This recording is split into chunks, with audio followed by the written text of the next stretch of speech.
कुबेरेश्वर धाम में पंडित प्रदीप मिश्रा जी महाशिवरात्रि के दिन भव्य प्रातःकालीन आरती और रुद्राभिषेक के दौरान जो चमत्कार हुआ, उसे देखकर लाखों भक्तों के पसीने छूट गए। विश्वास एक ऐसा शब्द है जो तब जन्म लेता है जब तर्क और विज्ञान के सारे रास्ते बंद हो जाते हैं। हम आज आपको जिस घटना के बारे में बताने जा रहे हैं, वो कोई कहानी नहीं, बल्कि एक जीते जागते परिवार का वो सच है जिसे कुबेरेश्वर धाम की पवित्र मिट्टी ने हमेशा के लिए बदल दिया। तारीख थी 15 फरवरी, महाशिवरात्रि का पावन पर्व, और स्थान था सीहोर का कुबेरेश्वर धाम। भक्तों, आधा अधूरा ज्ञान सुनना या छोड़ देना दुख और पाप का कारण बनता है, इसलिए इस घटना को अंत तक अवश्य देखें। अगर आप भी महादेव के सच्चे भक्त हैं तो इस वीडियो को लाइक करके चैनल को सब्सक्राइब जरूर करें और कमेंट में हर हर महादेव जरूर लिखें। तो चलिए बिना किसी विलंब के शुरू करते हैं। घटना शुरू होती है बिहार के एक छोटे से गांव मधुबनी से, जहां एक पिता राघवेंद्र प्रताप अपनी जिंदगी की सबसे बड़ी जंग लड़ीच रहे थे। राघवेंद्र न तो बहुत अमीर थे और न ही बहुत गरीब, लेकिन उनकी झोली में दुख इतना भारी था कि कोई भी अमीर उसे खरीद नहीं सकता था। उनका 7 साल का बेटा आर्यन पिछले 2 सालों से एक ऐसी बीमारी से जूझ रहा था जिसका नाम सुनते ही डॉक्टरों ने भी अपने हाथ खड़े कर दिए थे। एक पिता के लिए अपने बच्चे को तिल तिल कर मरते हुए देखना दुनिया की सबसे बड़ी सजा है। राघवेंद्र नास्तिक नहीं थे, लेकिन उनका ईश्वर से भरोसा उठ चुका था। उन्होंने मंदिर जाना छोड़ दिया था, लेकिन उनकी पत्नी सुमन की आस्था अडिग थी। सुमन रोज मोबाइल पर पंडित प्रदीप मिश्रा जी की शिव महापुराण कथा सुनती थीं। एक दिन कथा सुनते हुए उन्होंने कुबेरेश्वर धाम की महिमा सुनी। पंडित जी कह रहे थे, जब दुनिया के सारे दरवाजे बंद हो जाएं तो मेरा महादेव अपना दरवाजा खोलता है। एक लोटा जल, सारी समस्या का हल। सुमन ने राघवेंद्र से कहा, हमें महाशिवरात्रि पर कुबेरेश्वर धाम जाना होगा।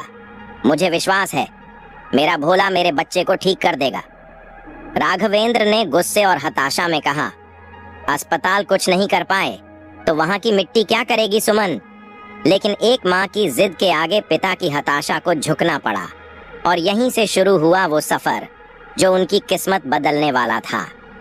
13 फरवरी को यह परिवार ट्रेन के जनरल डिब्बे में धक्के खाता हुआ सीहोर के लिए निकला। आर्यन को गोद में उठाए राघवेंद्र की आंखों में आंसू थे, लेकिन वो भीड़ से अपने बच्चे को बचाने की कोशिश कर रहे थे। 15 फरवरी की सुबह, महाशिवरात्रि का दिन, कुबेरेश्वर धाम में पैर रखने की भी जगह नहीं थी। लाखों भक्तों का सैलाब उमड़ पड़ा था। हर हर महादेव के जय घोष से आसमान गूंज रहा था। भीड़ इतनी ज्यादा थी कि सांस लेना भी मुश्किल हो रहा था। राघवेंद्र अपनी पत्नी और गोद में बेजान पड़े आर्यन के साथ भीड़ में फंस गए थे। सुबह के 3 बज रहे थे। ब्रह्म मुहूर्त का समय निकट था। पंडित प्रदीप मिश्रा जी द्वारा भव्य आरती की तैयारी हो रही थी, लेकिन राघवेंद्र की हिम्मत जवाब दे रही थी। भीड़ के धक्कों से आर्यन दर्द से कराह रहा था। राघवेंद्र चिल्लाए, सुमन चलो वापस चलते हैं, यहाँ हम दबकर मर जाएंगे।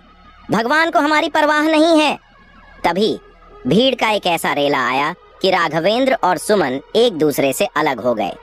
राघवेंद्र के हाथों से आर्यन लगभग छूटने ही वाला था कि एक अनजान बुजुर्ग व्यक्ति ने सहारा दिया। उस बुजुर्ग ने राघवेंद्र के कंधे पर हाथ रखा और कहा, बेटा, यहाँ जो आता है खाली हाथ नहीं जाता, बस आरती तक रुक जाओ, असली वैद्य तो अब आने वाला है। राघवेंद्र ने पलट कर देखा, लेकिन वो बुजुर्ग भीड़ में कहीं गायब हो चुके थे।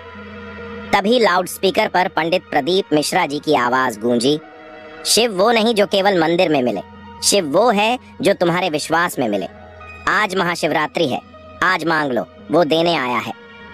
घड़ी में सुबह के 4 बजे, ब्रह्म मुहूर्त। मुख्य मंच पर आरती शुरू हुई। 15 फरवरी की वो सुबह आम सुबह नहीं थी। जैसे ही शंखनाद हुआ और डमरू बजने लगे, पूरा वातावरण कंपित हो उठा। लाखों लोगों ने एक साथ अपने हाथ ऊपर उठाकर हर हर महादेव का नाद किया।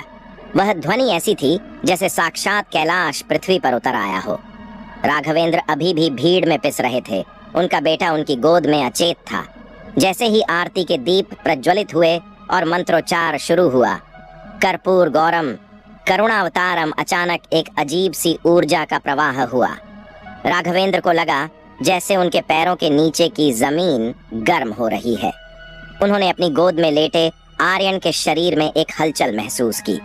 वो आर्यन जो पिछले 6 महीनों से अपनी गर्दन तक नहीं हिला पाता था, उसका हाथ अचानक हवा में उठा। राघवेंद्र की धड़कनें रुक गईं। क्या यह उनका भ्रम था? तभी पंडित जी ने मंच से रुद्राक्ष और जल की महिमा का बखान करते हुए कहा, बाबा पर चढ़ा हुआ एक बेलपत्र और उसकी भस्म में वो शक्ति है जो मृत्यु को भी टाल सकती है। उसी क्षण हवा का एक झोंका आया जो सीधे गर्भगृह की दिशा से आ रहा था। उस हवा में चंदन और विभूति की महक थी। आर्यन ने, जो महीनों से बोला नहीं था, अपनी आंखें खोली। उसकी आंखों में वो दर्द नहीं था जो हमेशा रहता था, बल्कि एक चमक थी। उसने धीरे से, बहुत धीरे से होंठ हिलाए। पापा, गर्म लग रहा है। राघवेंद्र चीख पड़े, सुमन, सुमन, देखो आर्यन बोल रहा है।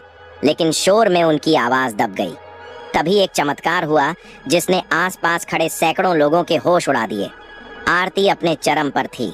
नगाड़े बज रहे थे। आर्यन, जो अपने पिता की गोद में था, उसने राघवेंद्र के कंधे को जोर से पकड़ा और खुद को ऊपर खींचने की कोशिश की। मेडिकल साइंस के हिसाब से यह असंभव था। उसकी मांसपेशियों में इतनी जान ही नहीं थी। लेकिन उस दिन, उस ब्रह्म मुहूर्त में विज्ञान मौन था और विश्वास बोल रहा था। राघवेंद्र ने कांपते हाथों से उसे जमीन पर उतारा। भीड़ ने अपने आप एक छोटा सा घेरा बना लिया। सबने देखा, एक बच्चा जिसके पैर सूखे लकड़ी जैसे थे, वो कांपते हुए पैरों पर खड़ा होने की कोशिश कर रहा था। एक बार गिरा। राघवेंद्र ने सहारा देना चाहा, लेकिन आर्यन ने हाथ हटा दिया। उसने सामने मंच पर जल रही विशाल आरती की लौ की तरफ देखा। उसने दूसरा प्रयास किया और इस बार वह खड़ा हो गया। उस पल वहां मौजूद हर शख्स की आंखों से आंसू बह रहे थे।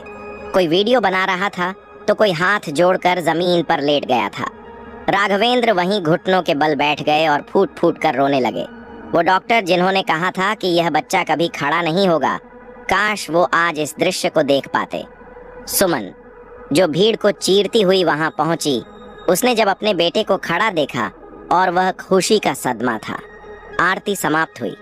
सूर्य की पहली किरण जब कुबेरेश्वर धाम पर पड़ी तो वो सीधे आर्यन के चेहरे पर थी। बाद में जब राघवेंद्र ने पंडित प्रदीप मिश्रा जी की व्यास पीठ की ओर हाथ जोड़कर नमन किया तो उन्हें ऐसा लगा जैसे महादेव मुस्कुरा रहे हों। वापस आकर जब उन्होंने फिर से मेडिकल टेस्ट करवाए तो डॉक्टर्स हैरान थे। आर्यन की मस्कुलर एट्रोफी, मांसपेशियों का सूखना रुक चुकी थी और रिकवरी शुरू हो गई थी। डॉक्टर इसे मेडिकल मिरेकल कहते हैं, लेकिन राघवेंद्र और सुमन जानते हैं कि यह महादेव का मिरेकल है। दोस्तों, कुबेरेश्वर धाम में 15 फरवरी को जो हुआ वो हमें सिखाता है कि जब दवा काम करना बंद कर दे तो दुआ काम आती है। शर्त बस इतनी है कि विश्वास अटूट होना चाहिए। राघवेंद्र तो हार मान चुके थे, लेकिन एक माँ का विश्वास और महादेव की कृपा ने वो कर दिखाया जो असंभव था। अगर आप भी अपनी जिंदगी में किसी परेशानी से जूझ रहे हैं तो हार मत मानिए। एक लौटा जल और महादेव पर भरोसा, बस यही काफी है। दोस्तों, इस वीडियो को अपने दोस्तों, परिवार और रिश्तेदारों के साथ शेयर जरूर करें और वीडियो पसंद आई है तो वीडियो को लाइक करके चैनल को सब्सक्राइब जरूर करें और कमेंट बॉक्स में जय भोलेनाथ, श्री शिवाय नमस्तुभ्यम जरूर लिखें। धन्यवाद।